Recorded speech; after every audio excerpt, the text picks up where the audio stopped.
Black women over 40, retirement just isn't about money. It's about emotions too. Let's talk about the emotional side of retirement planning. The fears, the pressures, and why many Black women over 40 feel behind financially. But we also are going to talk about how to move forward and plan with clarity and peace. Why retirement planning feels so overwhelming. You trying to figure out which your number gonna be, because that's where I am. I'm not sure if you're watching my series over there, Retiring at 55. I'm trying to figure out my number. I did come to what my number is. If you want to know what my number is, go on over and watch that video. I share what my number is. And that number is just for right now. But why does retirement planning feel so overwhelming? You know, some of us feel like it's only about the number and all the other things. But there is an emotional component that women carry when planning for retirement. Think about it. The fear of not having enough money, feeling behind and compared to others, and just full-blown anxiety about the future. Look at it right now. Who would have thought that we'll be paying almost $6 for gas? You know, especially right here in North Carolina. I wouldn't have thought that, especially for me, premium.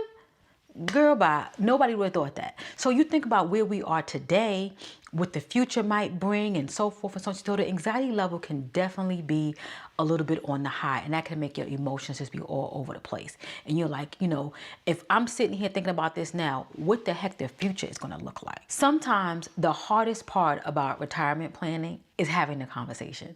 It just makes you feel like just take the Band-Aid off and just have the conversation. Because if you sit back and not talk about what your future holds, because at the end of the day, you control your future.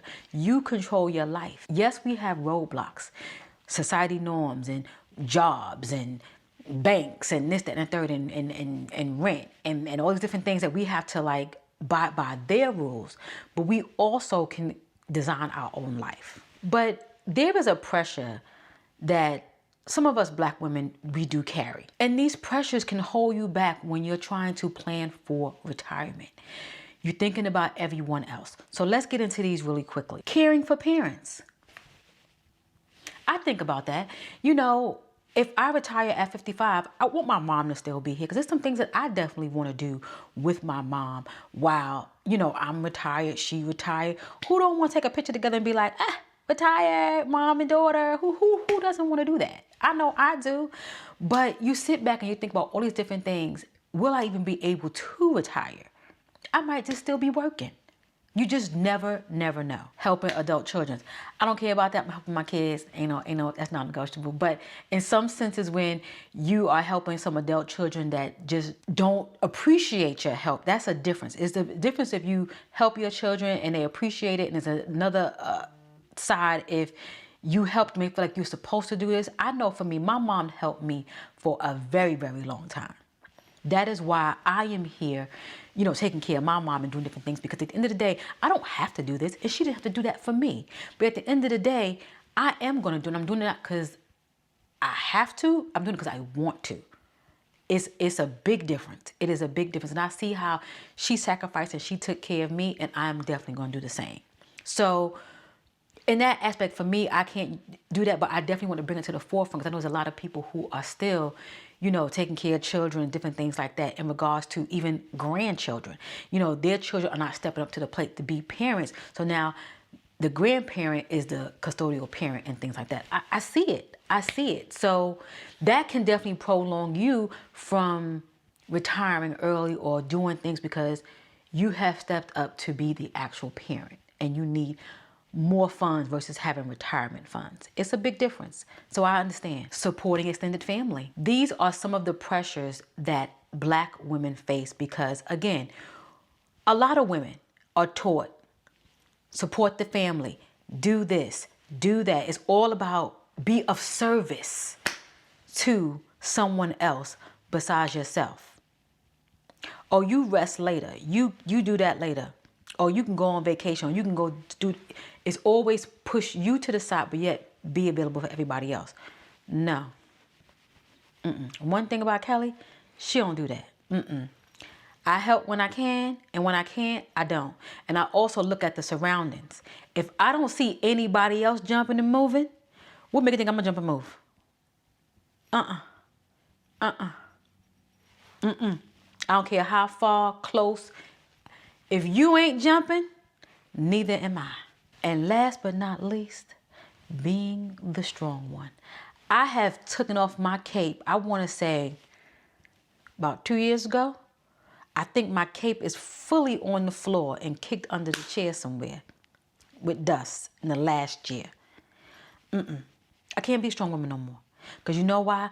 The strong woman has depleted me. And then you get into a space where you forget where you are, you forget who you are, and you forget what you want and need, which are two different things. Ain't doing that. Ain't doing that. Many black women are taking care of somebody else's needs before their own. So now let's move on to the fear of starting too late. You're not starting late at all when it comes to retirement. A lot of women believe that they're starting too late, but in all reality, they're not. Some of us feel like if we didn't start in our 20s and our 30s, we started too late. But that's not the case. That's not the case. Yes, I've had 401ks and different things at jobs, and I had to pull them out because life got to me and I needed the money. Hardship came in. I'm not ashamed to say it, but here you are in your 40s and you got a whole new 401 lined up. It's okay. It's okay. That's why there's a thing called catch up. Do what you can. Compound. Get aggressive. You do everything according to your terms. Don't compare yourself to others. Don't regret about past financial decisions that you may have made, because guess what? They're in the past. They are in the past. Look at it like you was living your life having a good one, because we all have been there. We all could have been doing this and doing that, and everyone's situation and circumstances are different. Everybody doesn't come from a trust fund. Everybody doesn't have passed down money and things like that. Sometimes you gotta live the life that is put in front of you, and then you can shift as needed until you get, as they say, your frontal lobe and things like that. And then now you can sit and say, you know what? I don't want this. I want that. And the next thing you know, you are designing the life that you actually want. And don't feel discouraged. Don't feel discouraged. Don't feel like, you know what, I'll just take whatever I get. Meaning, you know, whatever I get, if I got a little 401k, or if I don't have that, I couldn't do it because I had to work, take care of this, take care of that. My job didn't have a pension, you know, hope and pray, you know, when I get 62, I could just get what Social Security give me. And then I could just work a little part-time job to kind of supplement. Don't feel discouraged. Don't feel discouraged. Sometimes we got to put our best foot forward for ourselves, because no one is coming to save us. No one. We have to do it for ourselves. Everybody say, I'm going to throw it up and see what happens. And you throw it up and guess what? Nothing comes down. Sometimes you got to put that best foot forward. The truth is, progress can start at any stage of life. Always remember that. You're never too late. You can pick up wherever you are to get your retirement and things in order. Your finances and everything. I'm going to start doing some budgeting, because you guys know my background's in accounting. And I feel like, you know what, that's a strong point for me. Showing individuals how to budget their money. You know, we don't have to sit back and know what you're making and things like that. But I can definitely show you mock templates and things like that. I can definitely show you budget sheets and things that I may use. I'm a simple gal. I use pen and paper and I write everything down. I have a notebook. I don't have a notebook in front of me, but it's just a regular black notebook, and I write everything down. But you can definitely use an Excel spreadsheet with formulas in it, and then you can actually calculate your money, see how much you've been spending from year to date, from month to month, to quarter, and all the different things that you can do in a Google Doc. So I don't know, I'm thinking about creating one, because I really feel like it would be so helpful for ladies to do something on a simple basis. You know, we at an age, we don't need too much fancy. We don't need to see pies and bar graphs. We just need to see what the calculations is, actuals to expenses and things like that, you know. We just want to see things like that. We don't need to see too much. But let me know if it's something that you want. I'm in the midst of doing a couple of different PDFs. I'm definitely still working on the one for retirement, like the checklist for retirement, and a checklist for healthcare, things that we can definitely utilize in this time of our life. So it's coming soon. I want you to, I forgot about it, but I'm definitely working on it in conjunction to everything else that I have going on. So it's coming, it's coming. So knowing what we know now, it's time for us to reframe retirement planning as a part of self-care. Yes, self-care. You are actually caring for yourself in the future, but you're doing it now because you want to ensure that you're going to be good. So you know how we sit here and we want to do these facials and we want to do these journaling books and we want to meditate. We want to do all that stuff to make sure that we good and we ready. We're going to do that same thing in retirement. We're going to take a little bit of cash, put it to the side, have it over here investing, getting your ETFs, whatever you're trying to do. You might want to get CDs. You might want to get stock bonds. That's what they call them, right? Bonds, stock bonds. I think it's bonds. You know what I'm talking about. But in saying that, we need to reframe it to look as it's self-care and we're pouring into ourselves for the future. And that can kind of lighten the load because you're sitting here saying, you know what? I'm going to buy these flowers, but I'm also going to put this $30 over here in this account so it can grow for me for when I'm ready for retirement.